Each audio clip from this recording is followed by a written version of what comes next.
Hoje, o nosso programa fala a respeito da questão da reeleição. O Instituto da Reeleição, um comportamento global. Nosso entrevistado de hoje é o Dr. Cláudio Finkelstein. Dr. Cláudio, no último bloco, eu deixei uma pergunta com referência ao futuro da democracia com o Instituto da Reeleição. Porque a reeleição, se ela se tornar indefinida, pode ser até mesmo um entrave para a democracia. Certamente. Falar em poder na época da globalização, me parece que não podemos dissociar da democracia. Todos os modelos de integração que nós temos visto, as formas de governo que têm prosperado, são democráticas.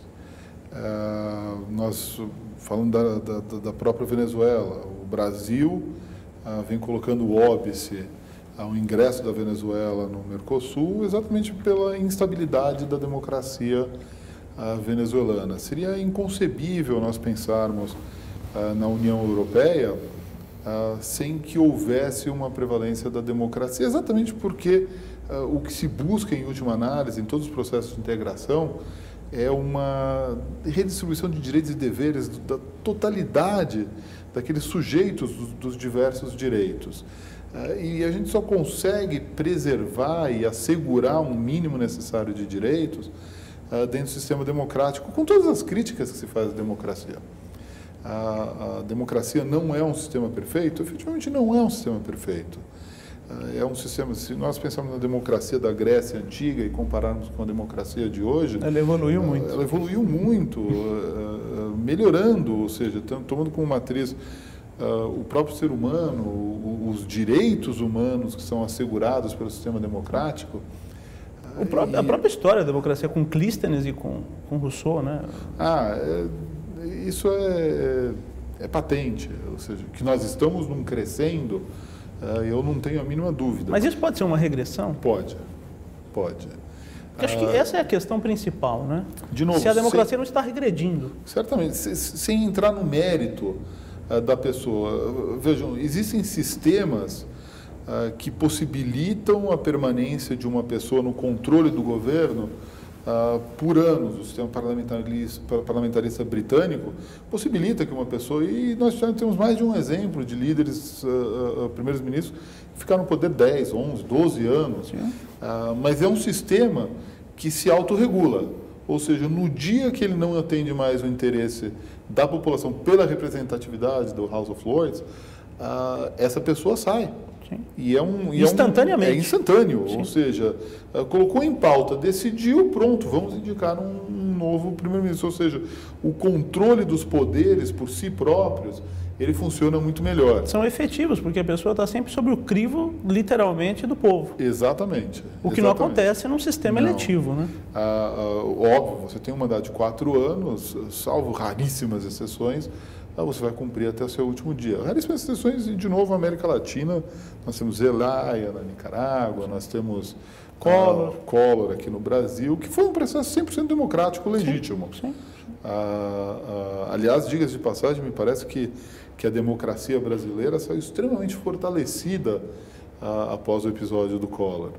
Diga-se de passagem, a repercussão internacional desse episódio foi extremamente favorável ao Brasil. Sim. E continua, pelo que você sabe. Não. A democracia brasileira fora os episódios de vamos criar o terceiro mandato do presidente Lula. Sim. Que, de novo... É o que foi ressachado de primeiro momento. O próprio presidente Lula se colocou contrário à ideia. Era uma ideia de partido. Me parece que o lógico é quando você tem o Estado, tem toda a máquina do Estado, e você vem fazendo um bom trabalho, seria você eleger o seu sucessor. Os apoiadores, e isso eu quero a sua consideração bem técnica, os apoiadores do terceiro, do quarto, do quinto, do milésimo mandato, alegam que eles vão sempre estar sobre o crivo da população. Então a população vai dizer se eles serão reeleitos ou não. Mas isso não funciona bem assim, porque a democracia ela não se estabelece simples e puramente pelo sufrágio, né? Não, eu desconheço algum exemplo que tenha funcionado dessa forma. É óbvio que existe a possibilidade do impeachment, que é um recurso extremo. Existe a rebelião, seja ela popular, seja ela militar, mas isso são anomalias dos diversos sistemas. Eu não acredito que a gente pode classificar isso como regra. Diga-se de passagem, a regra é imponderável. Nós temos sufrágios democráticos fiscalizados pela comunidade internacional que elegem o que nós chamaremos de células terroristas como seus governantes legítimos, o que nós chamaremos de terroristas. O Líbano tem isso, a Palestina tem isso. O próprio Zimbábue, agora há pouco tempo, nós tivemos um exemplo aí global do que está acontecendo com a reeleição. Certamente. A África, com os tiranos, que ainda são muito comuns. Agora, tiranos democratas, né? Eles... Veja, a partir do momento que você manipula a totalidade das instituições do Estado, você vai se perpetuar. Mas os sufrágios lá, a comunidade internacional, nós temos presidentes que são condenados pelo Tribunal Penal Internacional, nós temos situações que, de novo, são anomalias do sistema. A democracia nesse nosso mundo globalizado, interligado, é essencial, sem sombra de dúvida, ela é essencial. Mas, de novo, nós temos alguns sistemas, subsistemas dentro do nosso sistema de governança global que admitem, até certo ponto,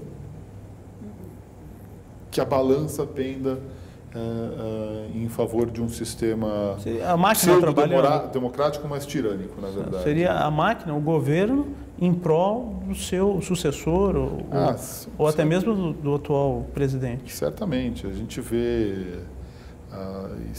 e aqui eu também não quero dizer que... Pegar uma Líbia, por exemplo. Ou seja, a Líbia, essa semana foi rica, né? Sim, só se fala em Líbia. Essa semana eles indicaram como ministro das Relações Exteriores uma pessoa que tem um mandado de prisão por atividade terrorista pela Interpol. Sim. E o mais engraçado, aliás, ontem, se eu não me engano, o Gaddafi fez 40 anos de governo. Foi ontem? Foi. Sim. 40 anos no poder. Já indicando o filho como sucessor. Sim. É reeleição. Só que uma reeleição genética. É verdade. Doutor Cláudio, nós vamos para mais um intervalo. Você aí de casa, nós já voltamos.